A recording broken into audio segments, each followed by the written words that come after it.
ইউরোপকে বিদায় জানিয়েছেন ২ মৌসুম আগেই।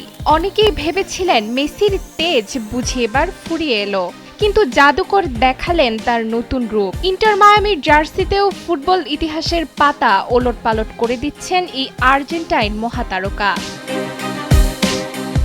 ইতোমধ্যে মায়ামির জার্সিতে একবার হাতে তুলেছেন ব্যালন ডি'র। মেজর লিগের মাঠ কাঁপিয়ে রেকর্ড ৮ বারের এই বিজয়ী আবারও কড়া নাড়ছেন শ্রেষ্ঠত্বের দুয়ারে।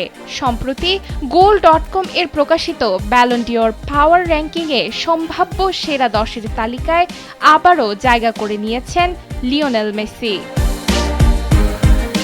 ইন্টার মায়ামিকে প্রথমবারের মতো লিগ কাপ জিতিয়ে লিওনেল মেসি যেন আবারও সেই পুরনো হুঙ্কার দিলেন। কেবল মাঠের উপস্থিতি নয়, প্লে অফের ৬ ম্যাচে ৬ গোল আর ৭ অ্যাসিস্ট করে অতি মানবীয় এক রূপকথা রচনা করেন মেসি।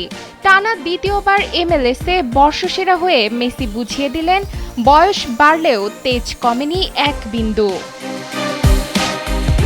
সামনে ২০২৬ বিশ্বকাপ। যুক্তরাষ্ট্রের মাটিতেই আর্জেন্টিনার আকাশি সাদা জার্সি গায়ে মুকুট ধরে রাখার লড়াই। দলের হৃৎপিণ্ড হয়ে মেসি যদি আবারও বিশ্বজয় করেন, তবে নবম সোনালী ট্রফিটা কি লিওনেল মেসির হাতেই শোভা পেতে চলেছে?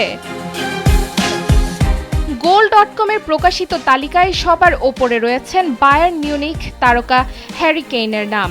এছাড়া সেরা ৫-এ রয়েছেন Kylian Mbappe, Erling Haaland, Lamine Yamal ও ডেক্লান রাইসের মতো তারকার নাম।